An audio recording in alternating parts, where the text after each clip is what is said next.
each and every one of you for coming out to the Student Success Reception.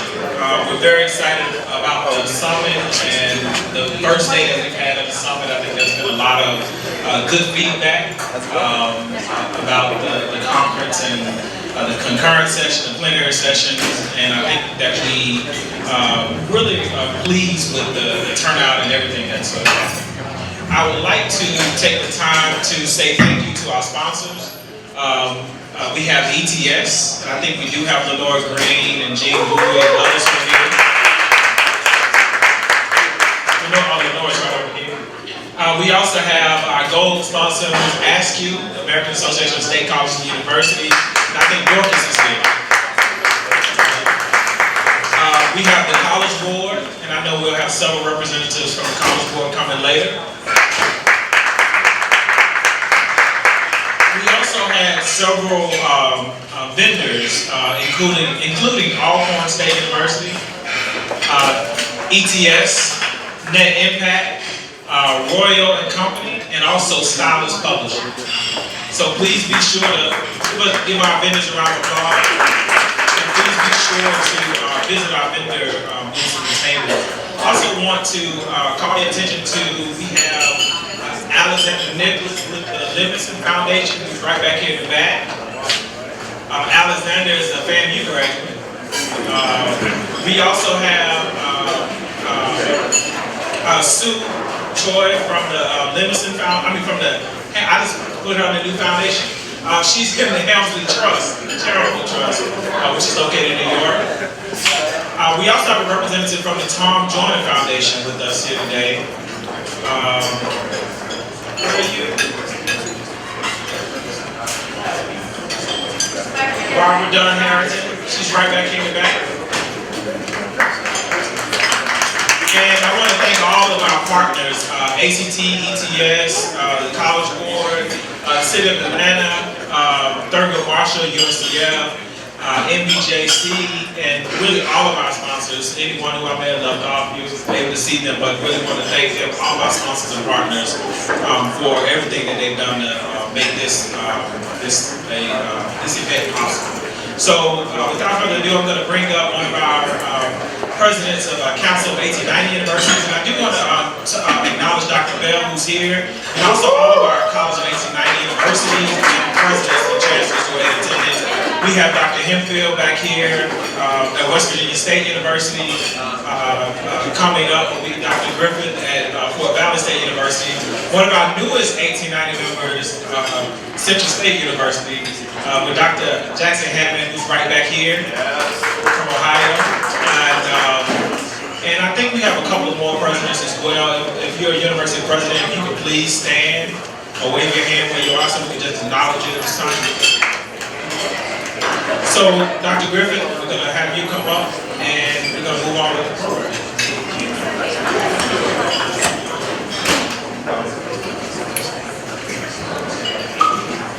Let's give a round of applause to John. Let's give a real round of applause to John.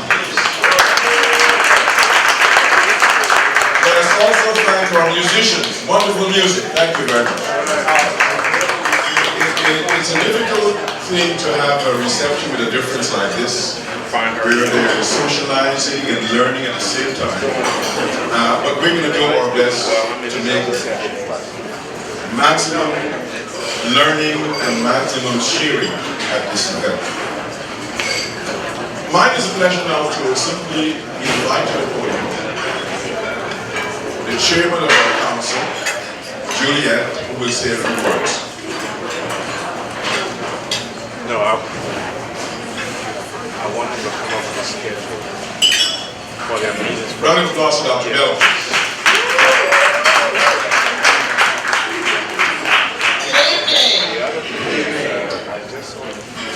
Have you all had as wonderful a day as I have had? Have you enjoyed today? Yes. I want to take this opportunity, first of all, to thank all of you for taking time out of your busy schedules to participate in this summit. I want to particularly thank my colleague presidents for being here to support this event and to give it the weight that it deserves on our campuses. When your president is here, you know it's an important event and one that you want to participate in. I also want to I know John has been acknowledging all of his Florida A&M folks, but you know, I have the mic now, John. I am the chair. I am the president, and I am the chair. So I want to acknowledge my colleagues from the University of Maryland Eastern Shore who came to support me. So if you're in the room, University of Maryland Eastern Shore, this has been a wonderful day, and I know many of you have presented today and have had an opportunity to network and share. And so that is really the purpose that we had in mind when we identified this event, an opportunity for us as colleagues, as people who are on the ground at the level with our students, to have an opportunity to talk about what we are doing, share information, get ideas, exchange ideas about best practices, what is working and what is not.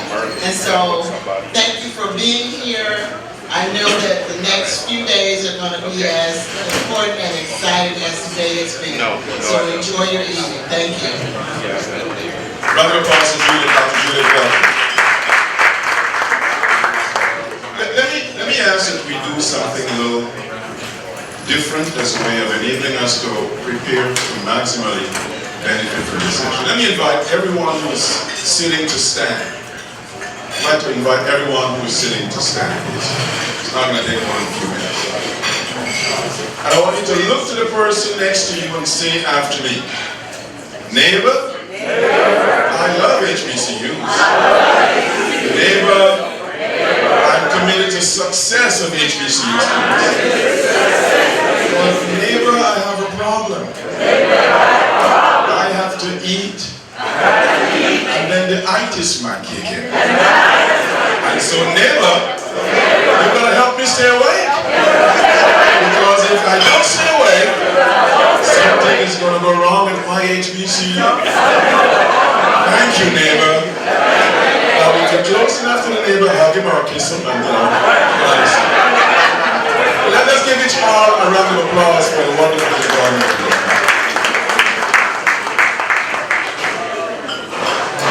Colleagues and friends, if this were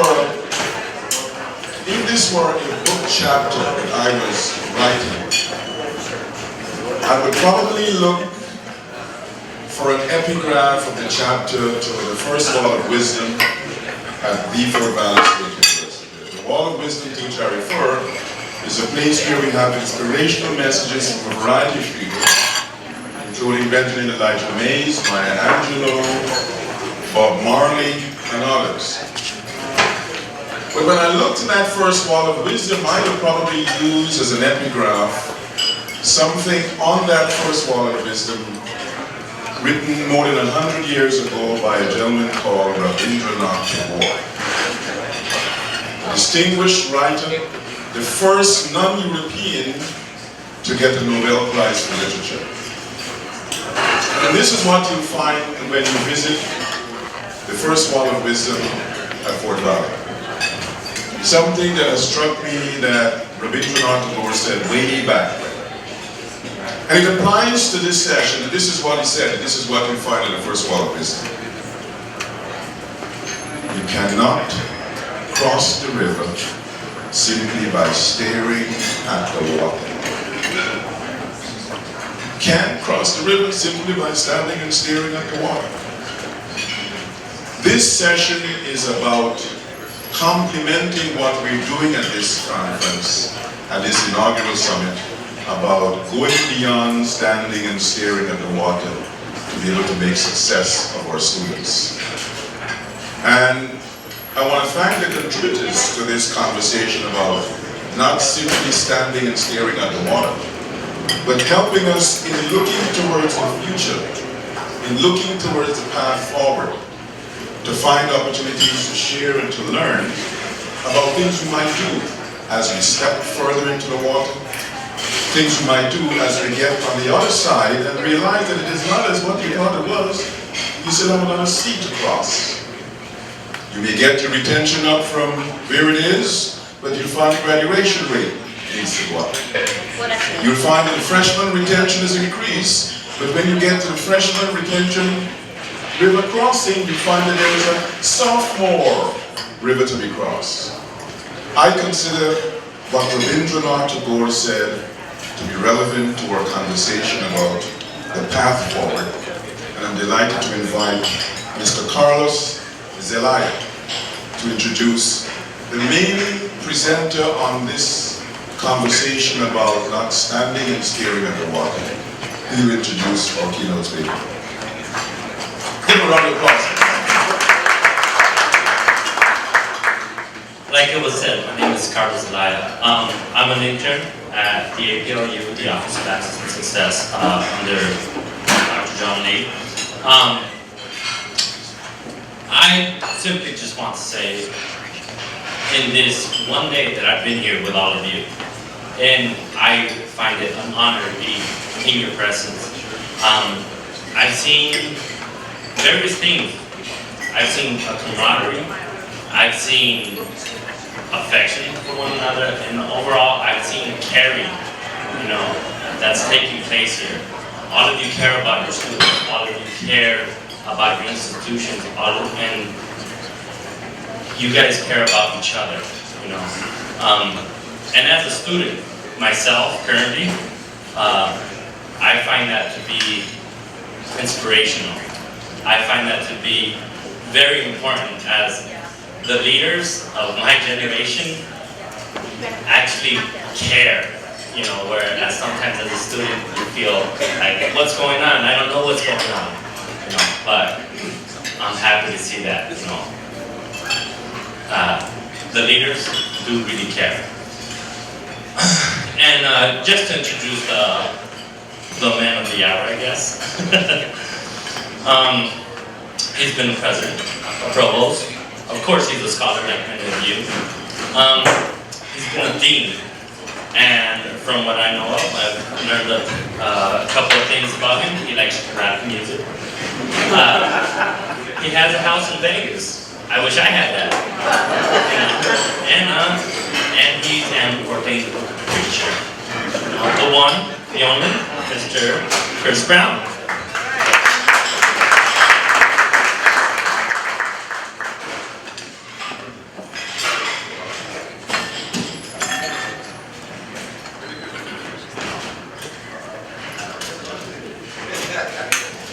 Good afternoon, or good evening now.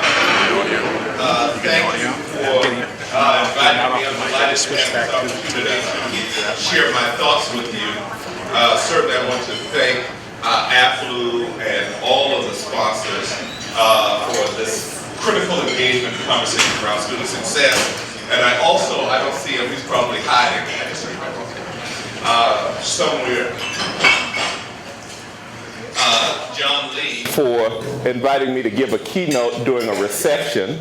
This is a first for me, and so I'm sure that everyone is focused on my comments and not the smell of chicken and hamburgers in the back. So I want to be extremely brief and just hit some high points and speak metacognitively to our higher consciousness, and then allow us to continue those conversations throughout the reception.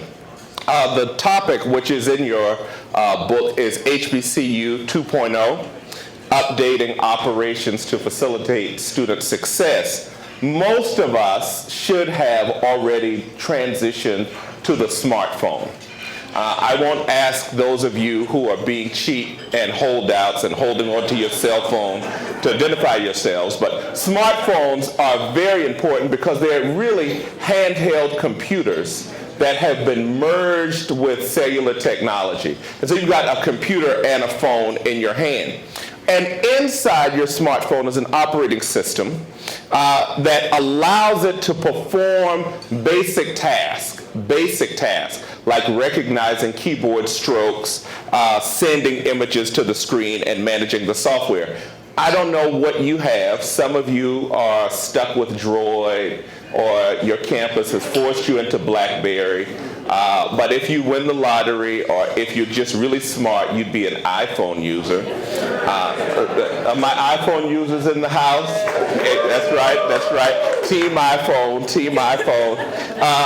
And so I don't know about you, but I get really excited when I get that notice on my phone that there's a new iOS update. I can't wait for the end of the day, because they usually take a long time, to set that update when I go to bed. And I know when I wake up, there's going to be some new accent to my phone, some new feature to my phone that means it's going to run a whole lot smoother. Historically, black colleges and universities are no different. We have been known for a number of years, for decades and now centuries, for our historic successes with underprepared collegians and for impacting the workforce, and for the 1890s, especially in STEM and agriculture, as well as being a cohort of institutions that are treasuries of a culture and a history of a people. Plain and simple, our schools do a lot of things extremely well. However, there are a number of practices that lack effectiveness and efficiency. We try to herald them as institutional lore, but there is no great academic honor in standing in registration lines for several days in the gymnasium, only to have your classes dropped at the final checkpoint because the woman in financial aid is overdue for lunch and refuses to issue you a deferment or a zero balance statement. You know this story. Let me say parenthetically, because someone asked me about it here, I am well aware that some of you have heard there is sufficient lore and conjecture about me stepping down as president of Alcorn. Let me say this right quick before I go into the rest. I would be more than happy to tell you the facts, the machinations, and the mystery of it all, if you desire, at the end of my talk, over some Hennessy or something brown, because I've been drinking wine, which is light, that doesn't affect me, but brown will make me clown. Because I'm sure, brown will make me clown, I get real relaxed, because inquiring minds want to know. But we can't get to that right now, so in the time allotted, I want to just touch on a few points around student success. First, when I began my presidency, I began it with a clear expectation to reinvigorate a campus brand, to generate new fiscal resources, to improve a physical plant, and to establish stakeholder relations. I believed that business as usual was a business that would not survive. There was a president of American Motors, before it became General Motors, that once said that there's nothing more vulnerable than entrenched success. You become a prisoner to what you have done in the past. So, with my leadership team, we charted out to do a few things with the understanding that tradition plus innovation would equal success. So 3 times a year, all of the leadership team, the vice presidents in particular, had to answer 3 questions. 1, why is this unit committed to repeating what did not work the last time? 2, how would this unit be willing to search, or would this unit be willing to search for a solution that is better than what we have done historically? And then 3, can this unit do something this session or this term that we have never done before that will improve effectiveness and efficiency?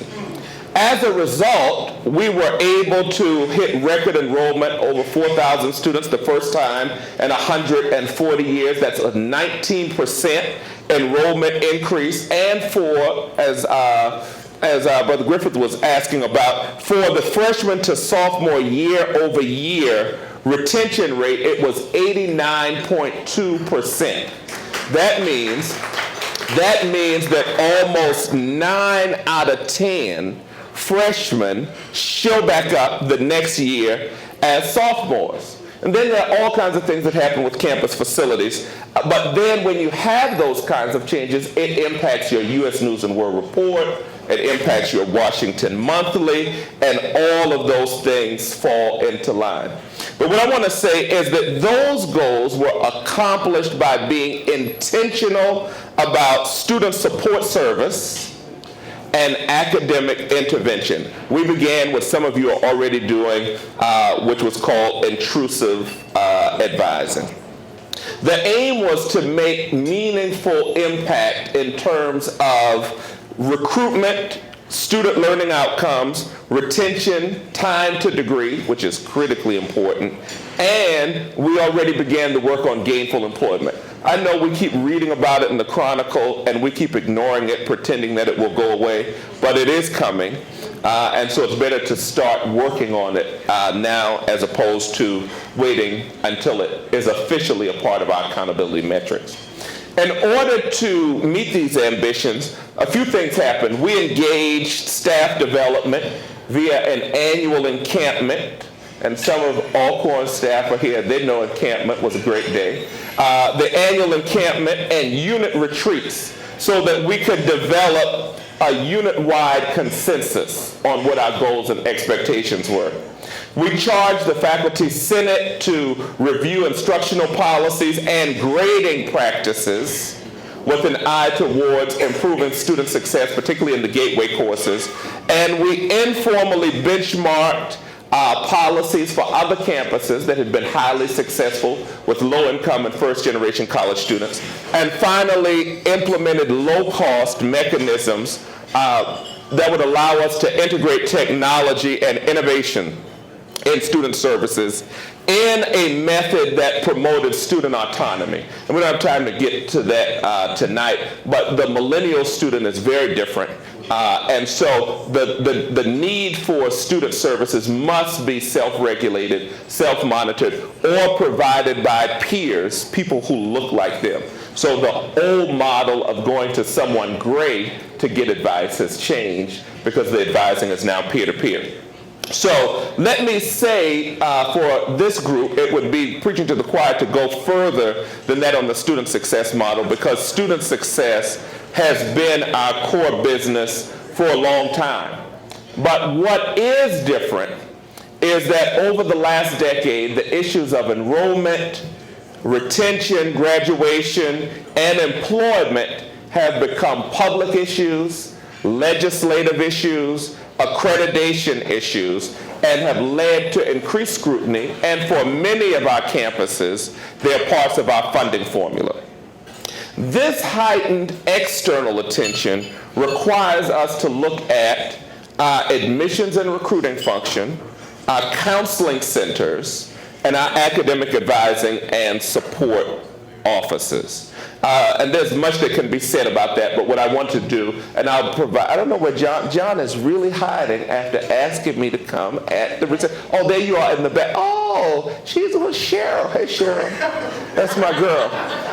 You're actually going to get a shout out in one slide, in one page, you're getting a shout out.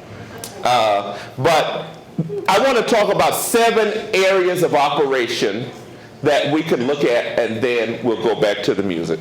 7 areas that we need to focus on, and then I'm going to give you 3 questions to think about in each of those 7 areas. The first is recruiting and outreach. There are certainly lots of approaches to how we identify these students and encourage promising applicants, but here are the 3 questions. 1, are we recruiting the right students? And I think there's no place that has done, and I don't see any representative from that campus here, no place that has answered this question more ably than Winston-Salem State. Where are we getting them? And what services must we provide the students that we admit to make them successful? And all of that needs to happen on the front end. 2, new student orientation, which is the essential step in acclimating students to the university environment and using a combination of in-person and out-of-person programs. And so here are the 3 questions. 1, how do we onboard new students? 2, are we explicit about our academic expectations? And no place I've seen this happen more clearly than at Savannah State. I recall even at Cheryl Dozier's inauguration, she asked the students, how long do you have to graduate? And everyone yelled, 4 years. They're very clear on the academic expectation. And then finally, do we inculcate the importance of systems during orientation for operational engagement? Do we make sure, we make sure they're registered, but do we make sure they know how to use Banner, that they know how to use live text as a part of the orientation experience? Third, building and maintaining community. That's the cultural and intellectual dynamic of the campus. The 3 questions: how are learning communities defined? 2, do faculty play an active role in student life and extracurricular activities? And then third, are students actively engaged in shaping campus culture and climate? Or have our campuses become Monday through Thursday degree mills where everyone leaves by Friday at 12? 4, mentoring and advising. That's how we make sure that the relationships are being developed between students and staff. Here are the questions. Are our faculty engaged in what the literature calls the tripartite modes of mentoring? Academic midwifering, role molding, and frientoring. 2, are faculty providing office hours or campus presence? So are the faculty on campus doing things, moving around, or do they drive in, check in for office hours, usually 15, 20, 30, 45 minutes late, teach their class, and then go home? And then third, do we have formal mechanisms for student/peer advising and mentoring? Understanding that millennial students are a new breed. So their academic advisor can tell them what course to take, but if their roommate tells them, no, don't take those courses, they will follow the advice of the roommate and not the advisor. So how have we formalized this peer-to-peer mentoring experience? 5, evaluation of academic progress, which is our time to degree question. 1, is there a non-advisor mechanism for students to monitor course progress toward degree? Do they have to go to the advisor, or can they do it online? Is there a rubric? Is there, well, Banner will do it for you if you upload the module, but are you using the module that allows students to do it? 2, is general education standardized and commonly understood by all students? So many of our campuses have the cafeteria smorgasbord model of general education. Depending on whether you're a BA or a BS or a BA in English or a BA in something else determines which course sequence you take. But there are other campuses that have a very clear core that define their general education experience. Everyone knows it, everyone understands it, and there's no shift. And then third, are academic and student support services limited to 9 to 5 business hours? So are we just providing services during a set time of day? 6 is professional development, which is the training of students for their professional success. Here are your 3 questions. Is there a universal expectation for practicum and externships? 2, are student exchange opportunities focused on honor students or driven throughout the campus population, possibly even as a mechanism to acquire foreign language competency? And then third, how do we engage alumni and local community leaders in providing low-cost to no-cost professional development? And then finally, 7 is mental and emotional health. And we don't talk a lot about this, but the fact is that colleges are a period of intense psychosocial and human development. And so we have to ask a few questions. 1, are our counseling and health services promoted as normal and routine, or do they sit outside the mainstream as sites of scorn and gossip?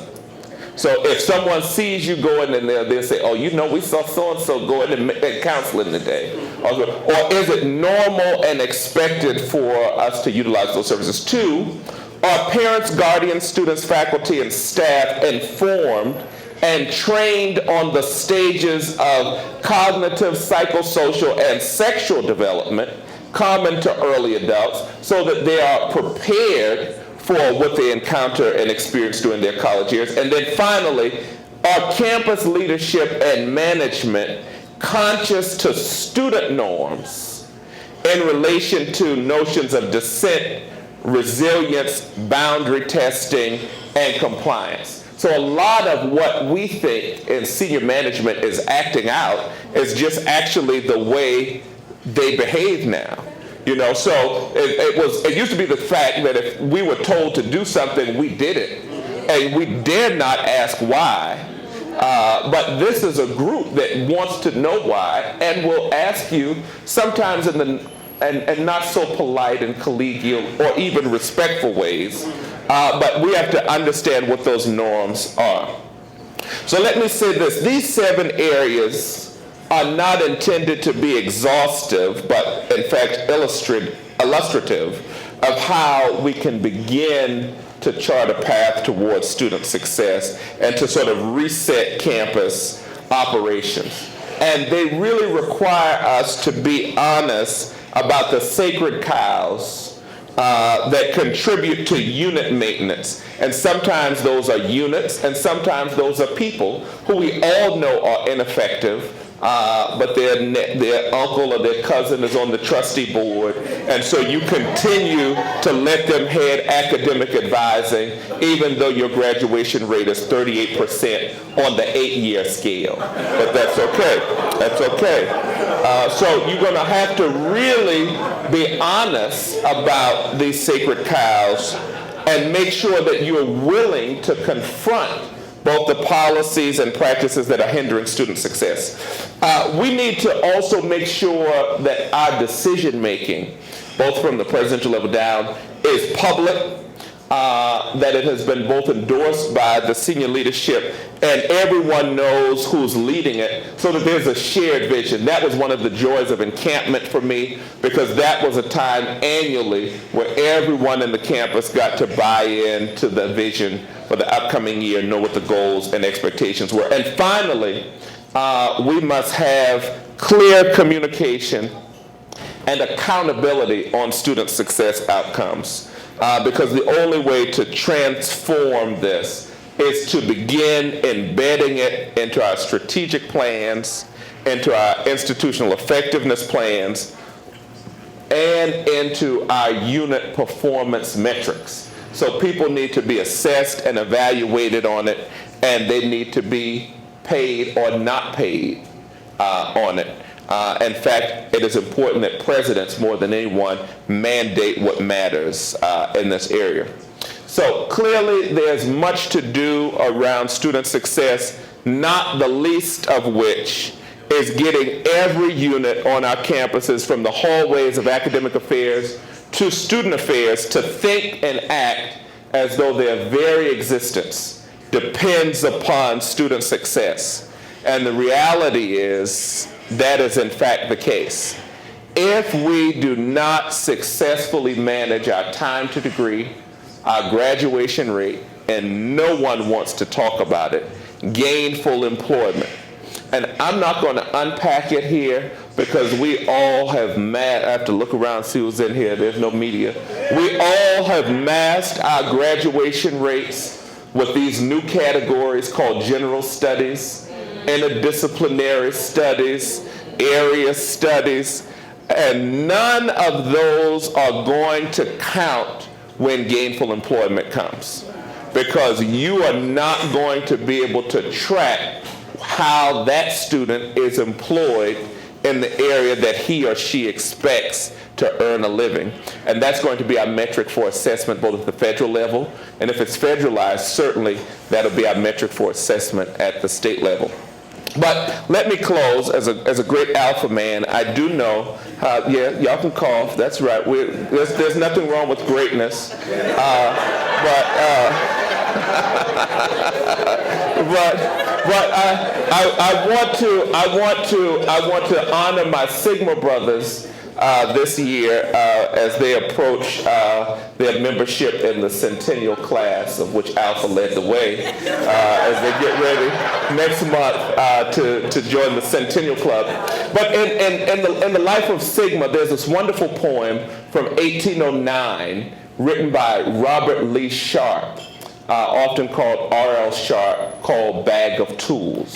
And I want to leave us with that today, great Sigma poem. And it says, "Isn't it strange that princes and kings and clowns that caper in sawdust rings and common people like you and me are builders for eternity?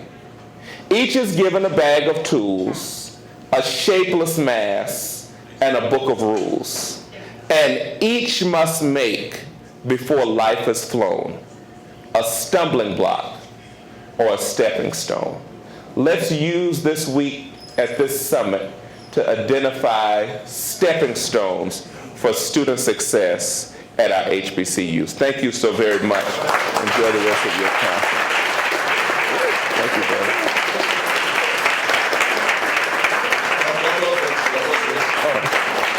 So if you're standing, stand. But if you're sitting, sit and repeat after me. Neighbor, neighbor, he was good. He was good. Neighbor, neighbor, he's keeping it real. He's keeping it real. Neighbor, neighbor, I'm still awake. I'm still awake. And I will stay awake for the Q&A session. Let's give each other a round of applause.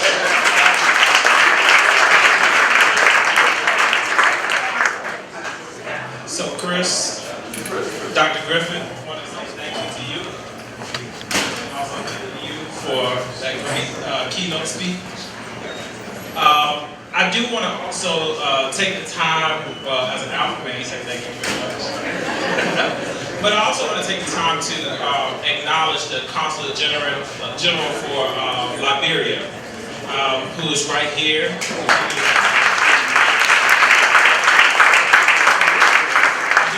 Very important that we make not only national connections, but also international connections with universities across the country, and especially with the continent of Africa. So with that, I want to say thank you all very much.